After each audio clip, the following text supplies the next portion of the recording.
What's up everyone, back for another beer review, and today I'll be reviewing yet another beer from Prairie Artisan Ales, and they're out of Krebs, Oklahoma, and this is their Maple Bourbon Barrel Paradise, and this is the 2023 release. So this is Imperial Stout aged in maple bourbon barrels with coconut and vanilla. It comes in at 14.3% alcohol by volume, no IBUs listed, time of review, and this bottle is just under 4 months old, and I picked this one up at Red Wine and Brew in Mentor, Ohio, on a day trip to Ohio at the end of 2023. So in the description box, I'll post a link to the beer haul video I did that contains all the goodies that I grabbed on said trip, and I'm so happy I picked this one up because we get Prairie here in the Buffalo, New York area, but I had not seen this beer yet, so I grabbed this one, and by the time I got around to checking local beer stores and bottle shops, I didn't see this one anymore, so I'm happy I grabbed it because otherwise I would have missed out on it. And what am I going to miss out on if I don't grab this one? Well, A, it's a Prairie barrel-aged beer, which I typically enjoy. Number two, it's aged in maple bourbon barrels, which I love, and then it also has coconut, which is one of my favorite adjuncts in beer. So I am here for this one. I cannot wait to see if this is delicious, as it sounds. 14.3%, it's a big beer, so we're going to probably not go as ham on it tonight. I don't know, we'll see. I might drink the whole thing, but I have the hashtag proper glassware, the Prairie glass here, so we're going to give it a pour and just see how thick and viscous this looks. Do something like this. I think that's fine. I don't want to go all the way. Well, I thought there was something on the outside. There is not. You poured it fine, Joe. Anyway, how's that look in the hashtag proper glassware? I think it looks all right. You know, I mean, I love this glass. It's a beautiful glass. Anyway, you want to see the beer. So the beer, let me just see if I can swirl up ahead here. It's 14.3%. It has adjuncts and it's barrel aged. The head's probably not gonna. Yeah, it's probably not gonna happen. But yeah, that's pitch black in the glass. Hold it up to the light. Pitch black.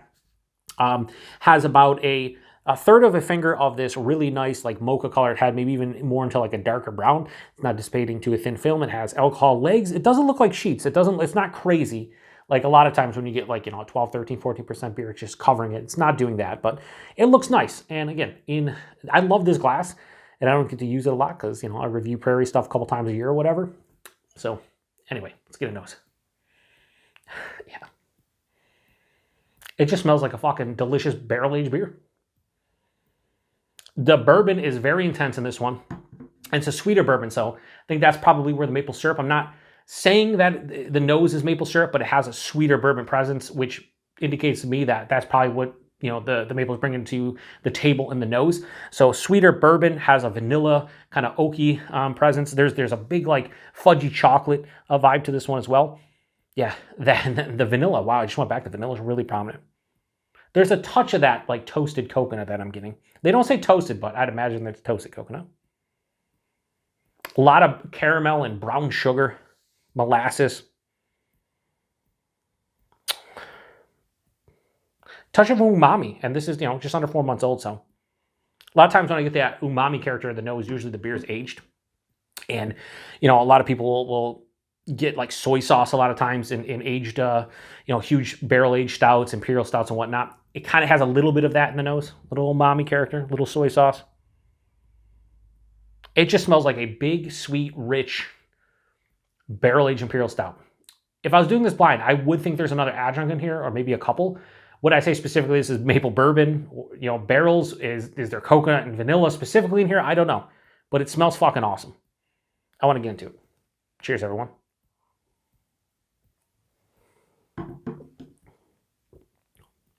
It's fucking delicious. Yeah. Yep. Oh. Hold on a second. Hold the fucking phone. Take the phone, put it on hold. The toasted coconut just hit on the back of the palate, and I'm super thrilled. Super thrilled.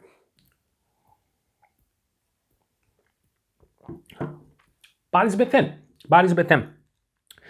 Right up when you first take the sip, like right in the front of your palate, when you first take that sip, you're like, wow, this is like thick, syrupy, almost like you're chewing it, right? Like it's crazy. As soon as it goes through the palate, though, it thins out immensely to the back of the palate, where back of the palate's like lower side of full. So it went from like thick, syrupy, like this oily, slick kind of feeling on the palate, to like lower side of full body. It's fine. but it's a bit thin. Just gotta say it's a bit thin. Shout out to Paul over at PA Brew. It's a bit thin. It has a mild to moderate carbonation, smack dab in the middle. A real nice smooth quality to the mouthfeel. Touch of creaminess. Mouthfeel's nice. The taste, it's fucking delicious. Done. Shut it off. No, this is really good. Like really fucking good.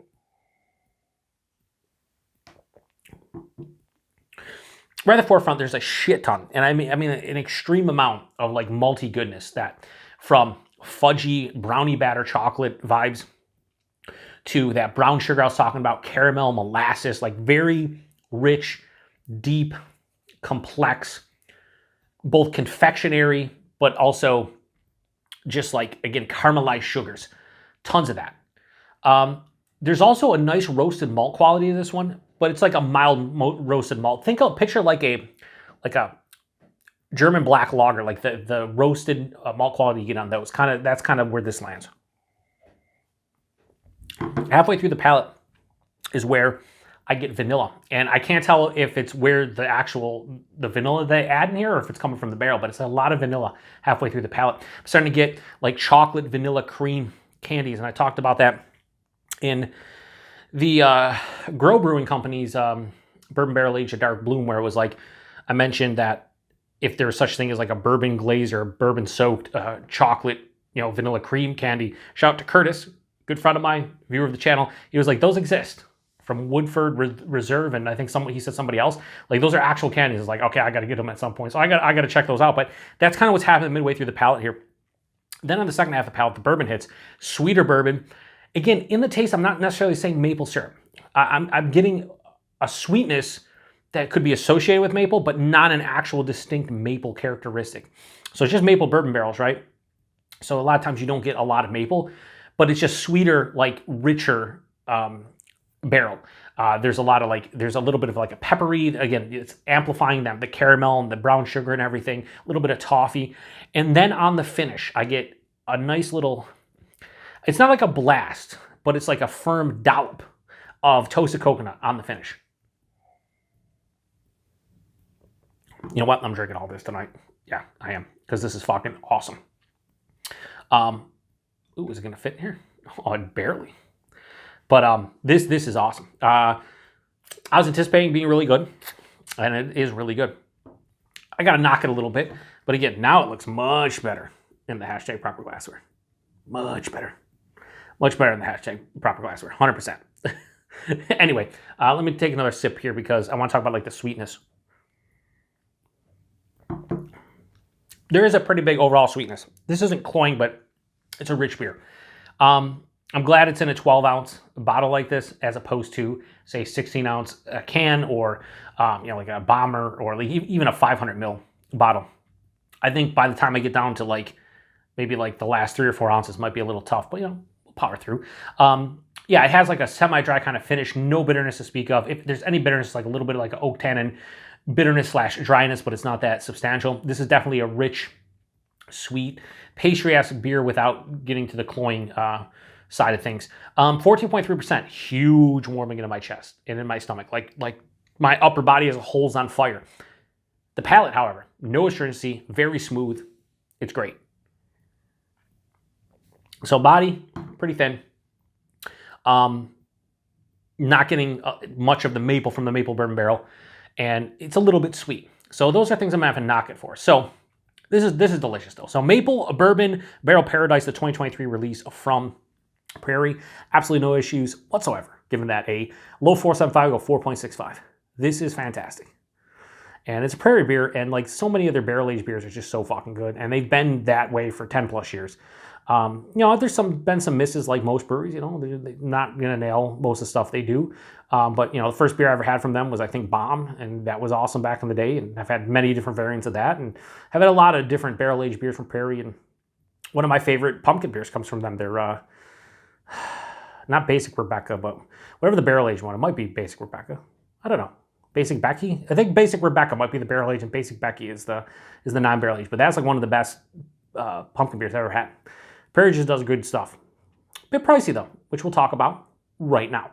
So this beer was $13.99. A lot of the Prairie beers, even here in Buffalo, are anywhere between like $13 to like $16 depending on the beer. It's a 12 fluid ounce bottle, so you're paying more than $1 an ounce. Would I pay that for this? Yes. Would I pay that for some of their other stuff? Not necessarily. But I don't regret buying this because it's fucking awesome. But it is a bit pricey. It is what it is. It's Prairie. What else do I need to say? And then availability, it's Prairie. So our second time, they might have a beer finder on their website. They get distro in a fucking lot of weird different places. So I couldn't sit here and tell you. I just know if you're in the Buffalo, New York area, you can grab their stuff. If you're outside of Buffalo, chime in the comment section. Let me know if you get their stuff and, to what extent. Do you get a bunch of their stuff? You just see stuff, you just see like Bomb and a couple other things. We get quite a few things from them. Again, I didn't see this one. Doesn't mean it didn't show up here in the Buffalo, New York area. It just means that I didn't see it when I went searching for it. But I'm glad I picked this one up at Red Wine and Brew. If you're ever in Mentor, Ohio, or like in and around Cleveland, check out Red Wine and Brew. They have a bunch of different locations. The one in Mentor is fantastic. Great staff there, and you can pretty much buy singles of everything. Fucking fantastic. Anytime I travel through that, I stop there, and I'll continue to do so. Anyway, if you've had this one before, post in the comment section. Let me know what you thought about it. It's a Prairie beer. It's a Prairie barrel-aged beer, and it's fucking divine. And I love that toasted coconut on the finish. It's just so hits me in the feels. Probably why I enjoy this one quite a bit. Anyway. Appreciate everybody stopping by for another beer review here on the Beer Patrol. To the next one. Cheers.